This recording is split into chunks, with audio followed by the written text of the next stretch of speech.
My next guest says that it should be one of the issues that African Americans pay attention to very closely in 2020. In a new piece in USA Today, Reverend C.L. Bryant says, quote, about 1 million new job openings have been filled by Black Americans since President Trump took office in 2017. The Black poverty rate reached its lowest level on record. He says Democrats won't acknowledge those numbers because they would rather, quote, reopen the wounds of yesterday than promote policies that strengthen the Black community of tomorrow. Reverend C.L. Bryant is here now. He is a senior fellow at Freedom Works, and he's joined by Kwame Jackson, Newsweek global contributor and leadership development strategist. Gentlemen, thank you very much. Good to have both of you with us today. We also note here that 10 years ago, Black employment was almost 16% in the United States. Now that number is 5.9%. So, Kwame, let me start with you. I mean, if that, as the Reverend says, if that's not progress, it's kind of hard to imagine what is.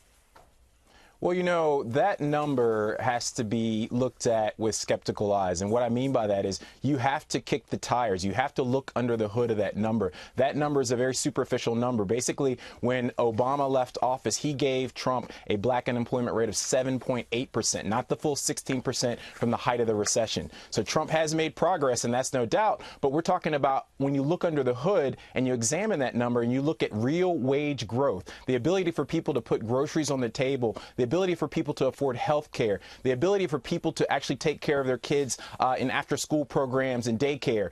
Those things are still more expensive to the average person. So the gains have not been redistributed to working income folks. They have been redistributed to the top 1% and the really elites in America. So that number is a little bit of a fallacy when you think people are going to make a decision just on that number. Reverend Bryant have at that. Go ahead, Reverend. The thing about the progressive liberals and the Democrat Party today, as opposed to in 1975 when Joe Biden was very much a Republican, is that they want to continue to carry on the skepticisms and avoid the realities of the progress that has occurred in this nation. Martha, we are not living in 1975, and anybody with any common sense would be able to see just how far our nation has evolved as a people.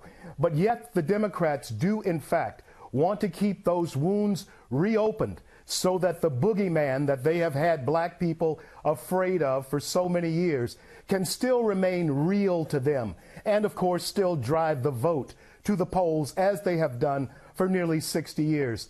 It's time for Black people to at least try something different. This president has been a visionary. Go ahead.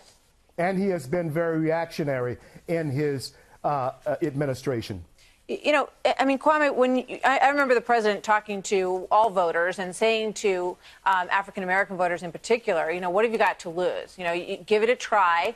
The whole difference is that when you have an economic policy that involves removing regulations and cutting taxes, that stokes the fires of new business development, and it does help to raise wages and all of that. And we've seen clearly that more jobs are provided and that does lift all boats. There are certainly people who are, would still like to have them lifted more. But, the economic outlook looks like it will do that. So, it's a different approach than President Obama, who said, that he wanted to expand the food stamp program, wanted to expand ways for people to be helped out by the government.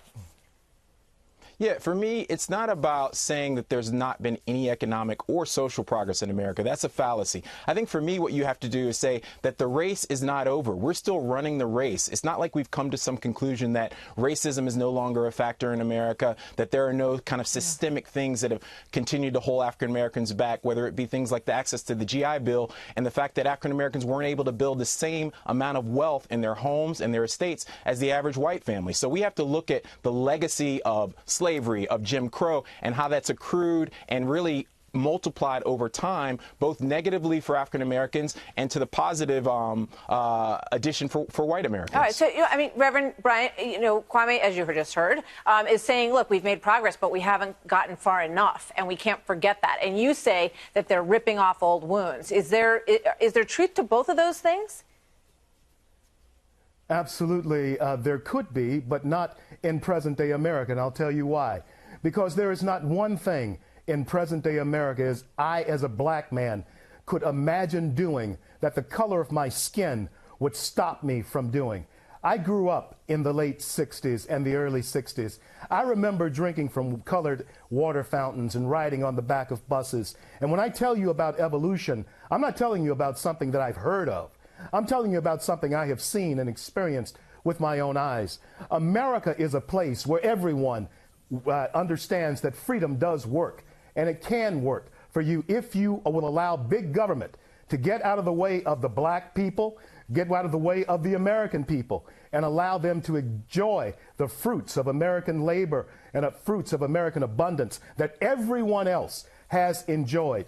Don't need a handout, just need big government and those who would stop us from progressing to move out of our way. Gentlemen. And Joe Biden is one of those people who would definitely stand in the way. Gentlemen, thank you very much. Reverend C.L. Bryant and Kwame Jackson, good to have both of you with us on this Memorial Day.